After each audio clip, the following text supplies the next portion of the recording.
And welcome back. In the last section, we talked about the World Wide Web and the internet and what the differences were. And then I promised you that we'll finally talk about some HTML, CSS, and JavaScript. So I've been vaguely referencing these files and just told you that they're simple text files for now. But what are they specifically? Well, initially, if you remember, we had Tim Berners-Lee who created the very first website. And this website uses HTML. And HTML, that's the first file over here, is a way for us to just write text on website. And these texts on websites can also have these things called hyperlinks that can link to other parts of the website. So that's what happened in 1991. In 1991, we had a way for us to share documents. And this can link to another website, another file, another research paper.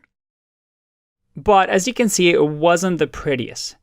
So in 1995, 1996, two technologies came into being. One was CSS and one is JavaScript.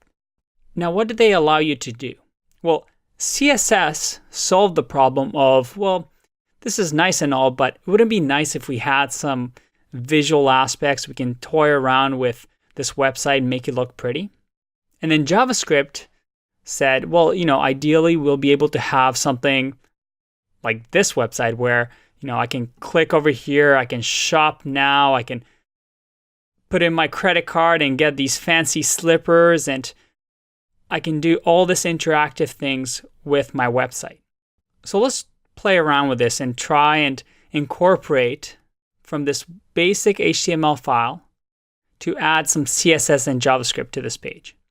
The way we're going to do that is we're going to go into View, Developer, and Developer Tools. You might remember this from our previous lessons. So once you click on that, you'll get this pop up at the bottom of the screen. For some of you, it might be on the right side, but it doesn't matter. You'll get both things. And we've seen this before, and if you look at the top over here, it says HTML.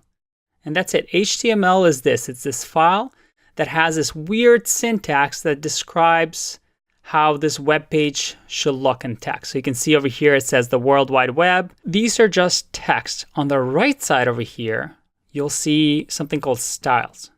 So styles will actually let you add styles to the website, as the name suggests. And that's what CSS is. If we click on HTML here, and actually let's click on body. Without knowing any CSS or anything, if we define something like color, semicolon, and then let's go blue, it changes the text color to blue.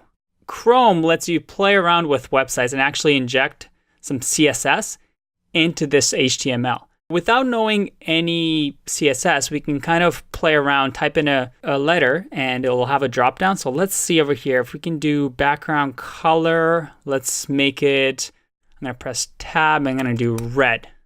Make the website really, really, well, frankly, pretty ugly.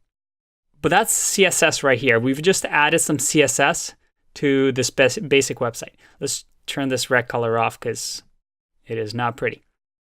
Okay. So HTML, text and links, CSS, pretty colors. Now, how can we add some JavaScript? So remember, we have three files over here. JavaScript came along and said, these are great. We have these beautiful text websites that link to other pages. And we have CSS that it's, you can make websites really, really pretty. But would it be nice to have some interactivity, to have drop-down menus to make websites like they are now, interactive? We can actually do this, again, with the developer tools. If you click on console over here, without knowing any bit of JavaScript, for now we're just going to show you a simple JavaScript line. And we're going to type in alert, and let's say, hi there, exclamation marks. And I press enter. And look at that. We just made the very first website ever made interactive with JavaScript. Now, obviously, this doesn't do anything, but hopefully this shows you where we were before in 1991 to where we are now websites that are interactive, full of JavaScript, CSS, and of course, HTML. See you in the next one.